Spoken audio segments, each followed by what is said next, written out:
Hi, class Nursing 610. I'm just recording a few points that came to me as I was reading your discussion board entries for 1B. I had talked a little bit about that in earlier videos, but I just wanted to reiterate some of those points to make them clear for you. In the syllabus, the discussion board criteria and grading rubric, it lists actively read assignments prior to the discussion board, follow the topic and question posed below. Post 1 is due by Monday midnight. As I've told many of you and mentioned in my video, it's perfectly okay for me as long as you get in by Wednesday midnight, because I don't start grading until later in the week. But if you can get it in earlier, that's all the better. The reason it needs to be in by midweek is so that your classmates can read it, react, and formulate responses. Then a follow-up post to 2 colleagues by Tuesday midnight. Again, by Friday is just fine. The earlier the better, but at least by then. And remember, 2 colleagues. And then 1 paragraph synthesis of collective points by Friday midnight. Now that directive stands because I do start grading on Friday and through the weekend. So those are the points from the syllabus. Here are some points that I want to add. Please remember that you're to use 6th edition APA.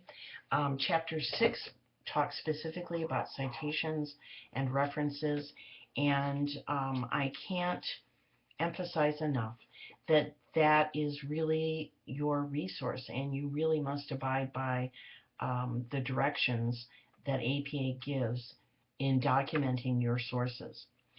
Please remember to use 2 sources for every discussion board entry. You can use more, but a minimum is 2 sources.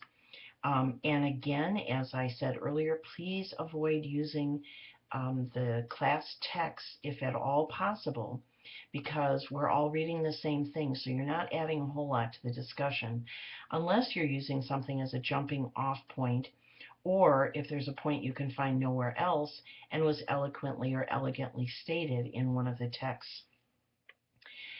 If you're using a reference and cutting and pasting, wow, what a bad idea. The references frequently that you find online, whether they're in professional journals or wherever, don't necessarily comply with APA.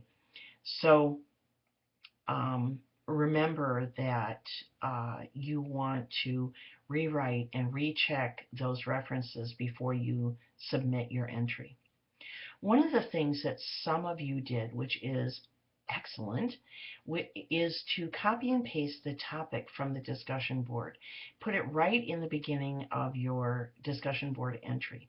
That way you keep on track, and it's easy for your readers, including me, to check back and make sure that you've actually answered the question. This discussion board 1B, many of you had great entries, essays. However, they didn't answer the questions that were specifically asked in the discussion board directions. Another thing about references is, remember the DOI? That's the Digital Object Identifier. Well, you should be using that. That is the up-to-date way to have a reference nowadays. It's an expectation, for instance, if you're submitting for publication, if a DOI is available on the publication that you're sourcing, you must use it. And you should look in APA on how to include it in your reference list. So DOI, please don't forget those. Usually they're included on the very first page of an article, for instance, in a professional journal. So that's where you're going to see them. They're easily found. They're a pain to type because they're usually long strings of letters and numbers, but you got to use them. So abbreviations. In the text of your discussion board entry, in the citations, in the references, please remember your writing this for somebody who may not necessarily know what you're referring to. So if you say the AAPN, I don't have a clue. So they must be typed out. And of course, that is an APA expectation once you're writing professionally also.